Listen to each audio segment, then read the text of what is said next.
সালামুন আলাইকুম নাহমাদুহু ওয়া নুসাল্লি আলা রাসূলিহিল কারীম আম্মা বা'দ রব্বি আউযু বিকা মিন হামযাতিশ শায়াতিন ওয়া আউযু বিকা রব্বি আন ইয়াহযুরুন। উপস্থিত দর্শক শ্রোতা, বিশ্বের যে যেখানে আছেন তাদের সকলকেই আমি আমার আন্তরিক সালাম এবং শুভেচ্ছা জানিয়ে একটা বিষয়ের উপরে কিছু বক্তব্য রাখতে চাইছি। সেটা হচ্ছে যে রসুল কি আবার আসবে,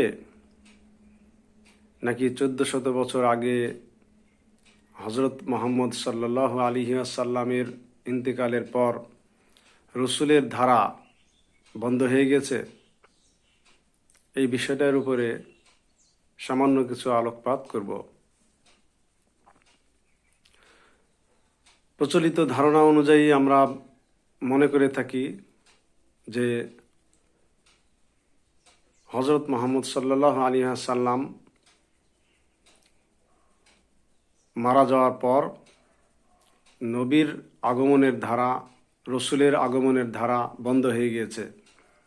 কথাটা কি ঠিক? আমরা দেখব কোরআন থেকে। এ ব্যাপারে কয়েকটা ধারণা প্রচলিত আছে। কোনো কোনো স্কলার বলে থাকেন যে নবীর ধারা বা রসুলের ধারা বন্ধ হয়নি। আবার কিছু কিছু স্কলার বলে থাকেন যে নবীর আগমনের ধারা সেটা বন্ধ হয়ে গেছে। যারা বলে থাকেন বন্ধ হয়ে গিয়েছে, এই জাতীয় স্কলারদের সংখ্যাই বেশি। আর যারা বলে থাকেন নবীর ধারা বন্ধ হয়নি, এখনও তার ধারা অব্যাহত আছে এবং কিয়ামত পর্যন্ত রসুলের আগমনের ধারা অব্যাহত থাকবে, এই ধরনের স্কলারের সংখ্যা খুব কম।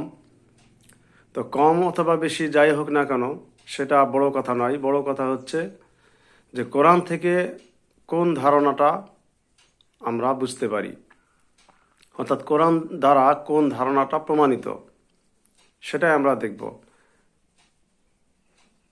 এই দুই ধরনের স্কলারের যে ধারণা, সেটা কিন্তু একটা আয়াত থেকেই তারা করে থাকেন। যেমন সূরা আহজাবের 40 নম্বর আয়াত, আল্লাহ এখানে বলছেন, বিসমিল্লাহির রহমানির রহিম, মা কানা মুহাম্মাদুন আবা রিজালিকুম ওয়ালাকিন রাসূলুল্লাহি ওয়া খাতামান নবিয়্যিন। অর্থাৎ এখানে আল্লাহ বলছেন যে মুহাম্মদ তোমাদের কোনো বাপ দাদা বা পিতা নন, বরং তিনি হচ্ছেন একজন রসুল এবং খাতামান নবিয়্যিন। এই যেখানে যে খাতামান নবিয়্যিন, এখানে খতম শব্দটির অর্থ নিয়েই স্কলারদের মধ্যে ধোঁয়াশা সৃষ্টি হয়েছে। খতম শব্দের অর্থ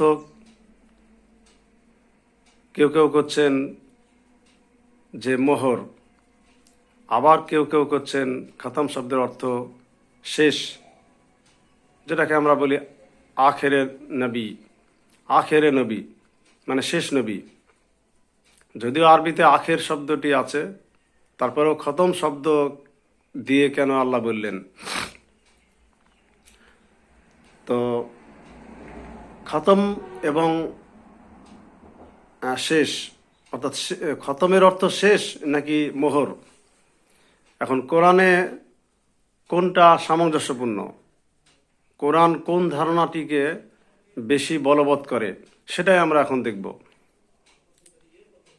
যে কোরআনে অসংখ্য জায়গায় বলা হয়েছে রসুলকে যে মুসাদ্দিকাল লিমা বাইনা ইয়াদাইহি, অথবা মুসাদ্দিকাল লিমা মাআকুম, অথবা মুসাদ্দিকাল লিমা মাআহুম, অর্থাৎ সত্যায়নকারী। নবী সত্যায়নকারী, সত্য এবং মিথ্যাকে সুস্পষ্টকারী। তার কাছে যে কিতাব নাজিল হয়েছে, সেই কিতাবের মাধ্যমে তিনি সত্য এবং মিথ্যাকে সুস্পষ্ট করবেন। তাই সেটা হচ্ছে মুসাদ্দিক। কিতাবটাও মুসাদ্দিক এবং রসুলও একজন মুসাদ্দিক।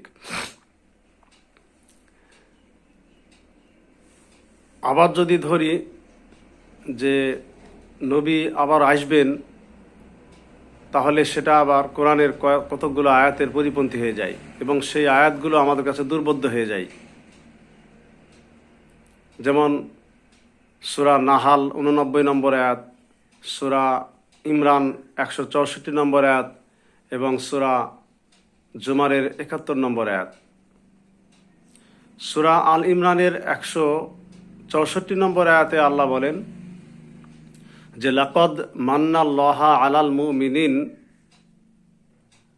ইজ বাআসা ফীহিম রাসূলুম মিন আনফুসিহিম ইয়াতলু আলাইহিম আয়াতিহি ওয়া ইউযাক্কিহিম ওয়া ইউআল্লিমুহুমুল কিতাবা ওয়াল হিকমা। এখানে আল্লাহ বলছেন যে মুমিনদের জন্য এটা একটা অনুগ্রহ যে তাদেরই মধ্য হতে তিনি রসুল পাঠান এবং সে আয়াত তেলাওয়াত করে শোনায়, মানুষকে পরিশুদ্ধ করে, আয়াত শিক্ষা দেয় এবং হিকমা বা প্রজ্ঞা শিক্ষা দেয়।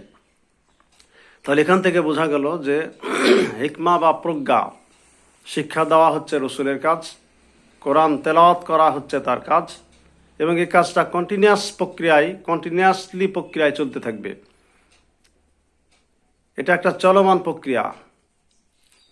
যদি আয়াত মানুষের কাছে তেলাওয়াত করতে হয়, তার শিক্ষা দিতে হয়, এবার এটা যদি রসুলের কাজ হয়ে থাকে, তাহলে প্রত্যেক যুগের মানুষকেই তো এই কাজটা রসুল করতে থাকবেন।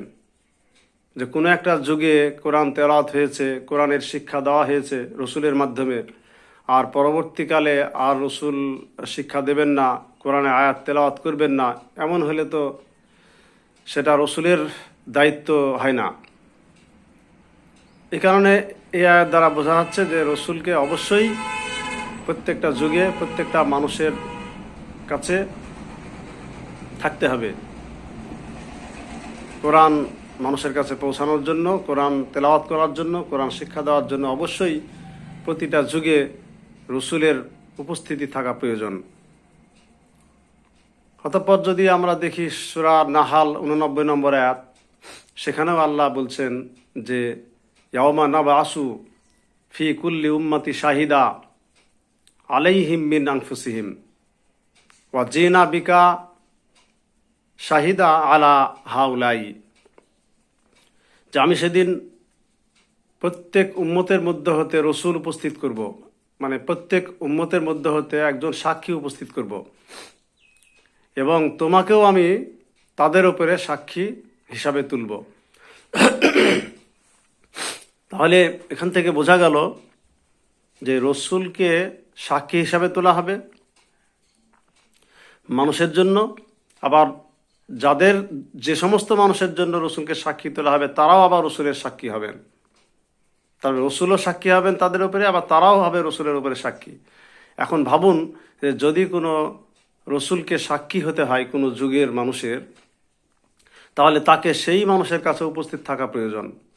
যদি সেখানে সে রসুল উপস্থিত না থাকেন, তাহলে তিনি কিভাবে তাদের সাক্ষী হবেন? অথবা সেই রসুলেরই বা সাক্ষী কিভাবে ওই সমস্ত মানুষ দেবেন যাদের সাক্ষী রসুল হবেন? ওনারাই বা কিভাবে রসুলের সাক্ষী দিবেন? তাহলে পরস্পরকে কিন্তু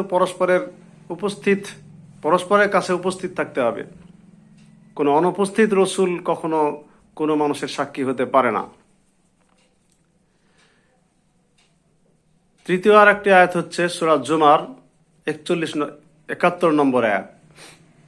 এখানে একটা ঘটনার উল্লেখ আছে যে জাহান্নামে যখন জাহান্নামীরা যাবে এবং জাহান্নামের দরজা যখন খুলে যাবে, তখন জাহান্নামের প্রহরীরা এসে তাদেরকে জিজ্ঞাসা করবে যে আলাম ইয়াতিকুম রুসুলুম মিনকুম ইয়াতলুনা আলাইকুম আয়াতি রব্বিকুম ওয়া ইনজিরুনাকুম লিকা ইয়াউমিকুম হাযা। অর্থাৎ সেই জাহান্নামের প্রহরী ফেরেশতারা জাহান্নামীদেরকে জিজ্ঞাসা করবে যে তোমাদের কাছে কি কোনো রসুল আসেনি, আয়াত তেলাওয়াত করে শোনায়নি, এই দিনের সাক্ষাতের ব্যাপারে কি তারা সতর্ক করেনি? তখন তারা বলবে কলু বালা, হ্যাঁ তারা এসেছিল। এখানে আপনারা ভাবুন যে যদি রসুল না এসে থাকে তাহলে কিভাবে তারা বলবে যে হ্যাঁ আমাদের কাছে এসেছিল। যদি আমরা ধরি যে 1400 বছর আগে রসুল ইন্তেকাল করেছেন এবং আর কোনো রসুল আসবে না, তাহলে ফেরেশতারা কিভাবে জিজ্ঞাসা করবেন যে তোমাদের কাছে কি রসুল আসেনি? তাহলে কি 1400 বছর আগের কাফেরদেরকে জিজ্ঞাসা করবে? আর কিয়ামত পর্যন্ত যত কাফের সৃষ্টি হবে তাদেরকে কি ফেরেশতারা এই কথা জিজ্ঞাসা করবে না? যদি রসুলের আগমন বন্ধ হয়ে যায়, রসুলের ধারা 1400 বছর আগে বন্ধ হয়ে যায়, তাহলে বর্তমানের যারা কাফের, ধরুন এই সব কাফেরগুলোকেই ফেরেশতারা জিজ্ঞাসা করলো তোমাদের কাছে কি কোনো রসুল এসেছে? তাহলে স্বাভাবিকভাবেই তো বলে দেবো যে হ্যাঁ রসুল তো আমাদের কাছে আসেনি, কারণ 1400 বছর আগে রসুল ইন্তেকাল করেছেন, উনি তো আর আমাদের কাছে আসেননি। তাহলে কিভাবে এখনকার মানুষ বলবে যে আমাদের কাছে রসুল এসেছিল? তাহলে এ আয়াত যদি সত্যি প্রমাণিত হতে হয়, সত্য প্রমাণিত হতে হয়, তাহলে অবশ্যই রসুলের আগমন এবং রসুলের উপস্থিতি প্রত্যেক যুগে থাকতে হবে এবং এটা হবে একটা চলমান প্রক্রিয়া, কিয়ামত পর্যন্ত চলতে থাকবে। কেননা যদি এটা না হয় তাহলে কোনো মানুষকে রসুল সেখানে না আসা পর্যন্ত এবং সেই রসুলের শিক্ষা গ্রহণ না করা পর্যন্ত তাকে কিন্তু ধ্বংস করবেন না। এই ব্যাপারে আল্লাহ সূরা কাসাসের 59 নম্বর আয়াতে বলেছেন, ওয়ামা কানা মুহলিকাল কুরা হাত্তা ইজা বাসা রসুলা ইয়াতলু আলিহিম আয়াতিনা। অর্থাৎ কোনো জনপদকে আমরা ধ্বংস করি না যতক্ষণ না সেখানে রসুল পাঠানো হয়। হাত্তা ইয়াবাসু ফি উম্মিহা রসুলা, অর্থাৎ তার সেই জনপদের কেন্দ্রে যতক্ষণ না রসুল পাঠায় এবং ইয়াতলু আলাইহিম আয়াতিনা, এবং আমার আয়াতকে তেলাওয়াত করে।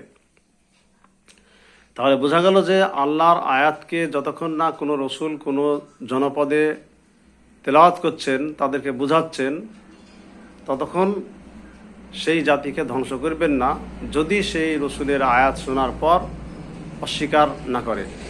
অর্থাৎ রসুল আসবে এবং সে রসুলের আয়াত শুনবে এবং তারপরে সে অস্বীকার করবে, তখন তাদের উপরে আল্লাহ শাস্তি দিবেন।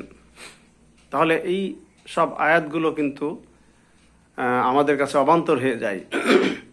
যদি রসুলের আগমনের ধারা বন্ধ হয়ে যায় তাহলে কিন্তু এই সব আয়াতগুলো আমাদের কাছে দুর্বোধ্য হয়ে যায়।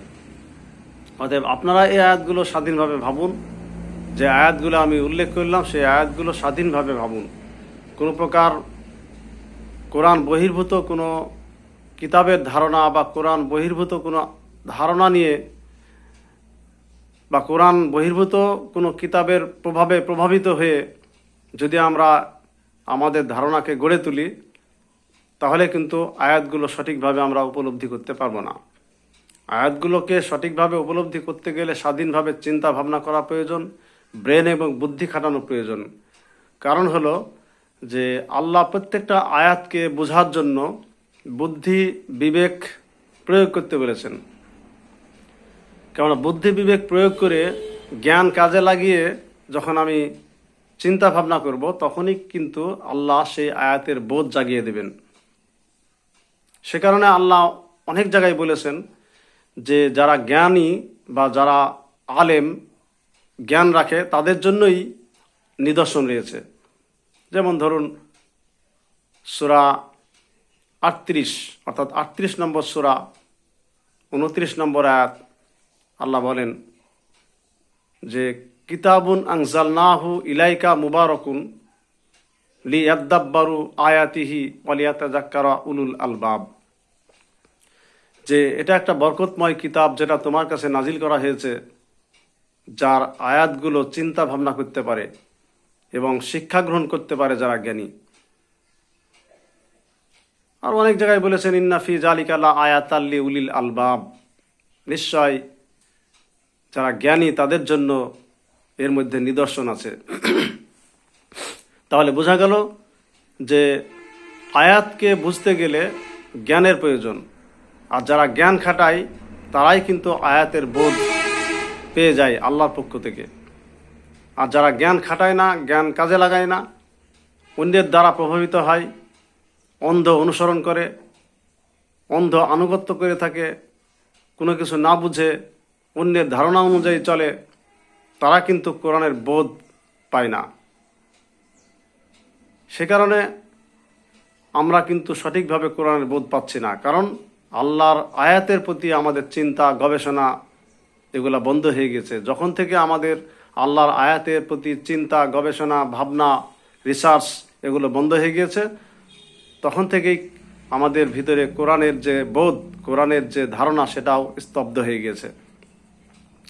কোরআনের ধারণাকে আবারও চলমান করার জন্য আমাদের নতুন করে আবার কোরআনের আয়াতের প্রতি ভাবতে হবে, চিন্তা গবেষণা করতে হবে, স্কলারদেরকে বসতে হবে এবং কোরআনিক ধারণা নিজেদের মধ্যে গড়ে তুলতে হবে এবং সেটা সমাজে প্রতিষ্ঠিত করতে হবে।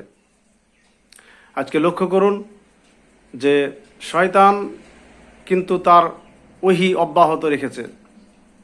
সূরা আনআমের 121 নম্বর আয়াত অনুযায়ী আমরা দেখতে পাই যে শয়তান তার বন্ধু বান্ধবদের কাছে ওহী করে,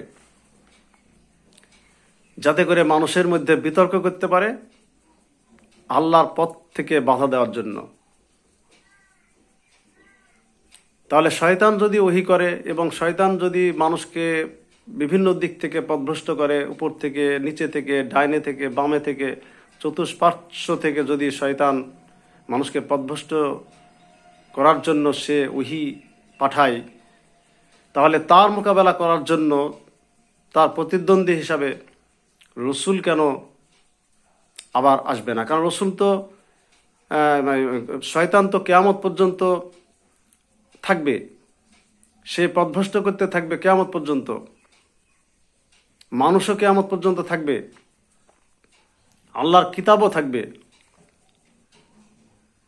অথচ সে কিতাবের প্রচারের কোনো রসুল থাকবে না। শয়তান একচ্ছত্র আধিপত্য বিস্তার করে চলবে, আর রসুল 1400 বছর আগে মানে ইন্তেকাল করে শেষ হয়ে যাবেন। এটা হলে তো বেখাপ্পা হয়ে যাবে। কারণ আল্লাহ যখন আছেন, তার কিতাবও যখন আমাদের সামনে উপস্থিত, কিয়ামত পর্যন্ত যখন এই কিতাবই থাকবে, তখন এই কিতাব দিয়েই মানুষকে সংশোধন করতে হবে এবং সে সংশোধন করার জন্য অবশ্যই রসুল থাকতে হবে। যদি রসুল না থাকে তাহলে এই কিতাবের প্রচার, এই কিতাবের বাস্তবায়ন সেটা বন্ধ হয়ে যাবে। এখন যে বা যারা এই কিতাবকে মানুষের কাছে উপস্থাপন করবে, তুলে ধরবে, সে নিজেকে স্বীকার করুক অথবা না করুক, সে কিন্তু রসুলেরই কাজ করছে। সে কেউ হয়তো বলছে যে এটা রসুলের কাজ, কেউ হয়তো বলছে যে এটা রসুলের কাজ বটে, তবে তারা রসুল না। সে রসুল নাই বলুক অথবা রসুল হিসাবে করুক, যে অবস্থাতেই করুক না কেন, আসলে সে রসুলেরই কাজ করছে, সে মুখে উচ্চারণ করুক অথবা না করুক। কেননা কোরআনের প্রচার যেই করবে সেই তো আল্লাহর মেসেজ বহন করছে, আর যে আল্লাহর মেসেজ বহন করে, ক্যারি করে, তাকেই তো রসুল বলা হয়ে থাকে। তাহলে এই দৃষ্টিভঙ্গিতে আমরা দেখতে পাচ্ছি যে জগতে রসুল থাকবে লক্ষ লক্ষ কোটি কোটি, এবং কোরআনে কিন্তু রসুল মানে নির্দিষ্ট কতগুলো রসুল থাকবে এবং তারপরে কোনো রসুল নাই এরকম বলা হয়নি, বরং কোরআনে কিছু কিছু রসুলের নাম উল্লেখ করা হয়েছে, আবার অনেক রসুলের নাম সেখানে উল্লেখ করা হয়নি, সে কথাও আল্লাহ উল্লেখ করেছেন। সুতরাং বহু রসুল থাকবে। কতিপয় রসুলের নাম কোরআনে বলেছেন যাদের প্রয়োজন মনে করেছেন, আবার কিছু কিছু রসুলের নাম বলেননি যাদের প্রয়োজন মনে করেননি। তবে যে বা যারাই এই কোরআন মানুষের কাছে উপস্থাপন করবে, তুলে ধরবে, প্রচার করবে, তারাই রসুলের কাজ করছে এবং এটা আমাদেরকে বুঝতে হবে। আজকে যদি ডাক্তার থাকে, হসপিটাল থাকে, মেডিকেল বই থাকে, রোগী থাকে আর সেখানে যদি ডাক্তার না থাকে তাহলে তার চিকিৎসা করবে কে? তেমনি কিতাব আছে, মানুষও রয়েছে, অথচ সেখানে কোনো রসুল নাই। তাহলে কে প্রচার করবে এবং পরিশুদ্ধ করবে কে? তাই এই বিষয়গুলো নিয়ে আপনারা ভাবনা চিন্তা করবেন এবং কোরআন বহির্ভূত যে ধারণা আমাদের ভিতরে আগে থেকে তৈরি হয়ে আছে, যেটা আমরা ছাড়তে পারছি না, সেই কোরআন বহির্ভূত ধারণাকে পরিত্যাগ করে কোরআনের ভিত্তিতে আসুন আমরা নিজেদের ধারণাকে গড়ে তুলি এবং সংশোধন করে নিই। ওয়া আখিরু দাওয়ানা আনিল হামদুলিল্লাহি রাব্বিল আলামিন। সালামুন আলাইকুম।